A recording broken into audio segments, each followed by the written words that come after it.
We live in an era of hyper-production.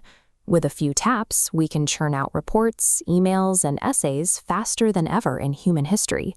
The promise of this digital workflow is absolute zero physical friction. We have infinite access to information, and pulling it together requires almost no bodily effort. Yet, as our output increases, our retention drops. You might write 3 pages of text in an hour, close the laptop, and struggle to recall the details of your own argument 10 minutes later. Our output is massive, but our connection to it is fleeting. We generate content at scale, but we don't always inhabit the ideas we produce. That disconnect happens because we spend most of our time selecting. We scroll through drop-down menus, click autocomplete suggestions, and prompt artificial intelligence to assemble sentences on our behalf. We have traded that for shaping. Shaping is the slow, manual process of building a concept entirely from scratch, physically working it into existence. By upgrading our writing tools to prioritize pure speed, we accidentally bypassed the biological mechanisms our brains actually use to process and own information. So we need to look at what happens when you remove the keyboard and put a physical pen to a piece of paper. We usually think of writing as an output, a way to store a thought on a page, but neurologically, it is a critical input.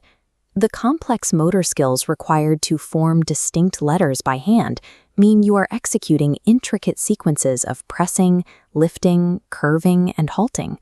All of this physical friction forces your brain's processing speed to slow down.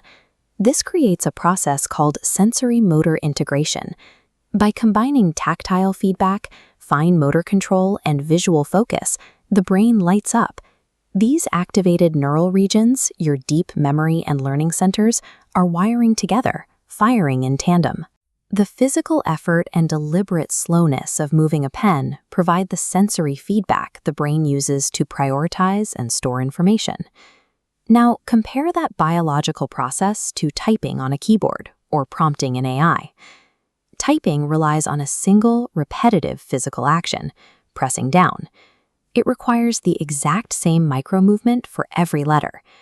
The brain interprets this lack of motor variation as low cognitive load, and your mind slips into a passive state.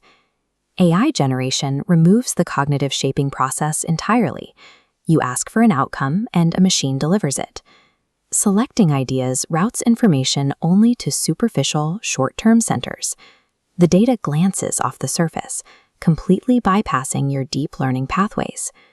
When we outsource the effort of creating an idea to a machine, we outsource our ability to learn it.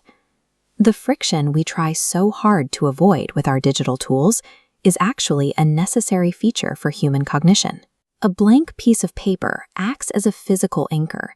It demands manual focus and resistance that digital surfaces are designed to bypass. This doesn't mean abandoning computers or artificial intelligence. These tools are indispensable for modern life. You should utilize a digital workflow when your priority is speed, formatting, and executing known quantities. If you already know what you want to say, type it. But you should pick up a pen and paper when your priority is understanding complex concepts, retaining memories, or shaping an original thought. The goal is to stop automatically reaching for the fastest tool in the room. Instead, actively choose your medium based on whether you need to select information or shape your own mind.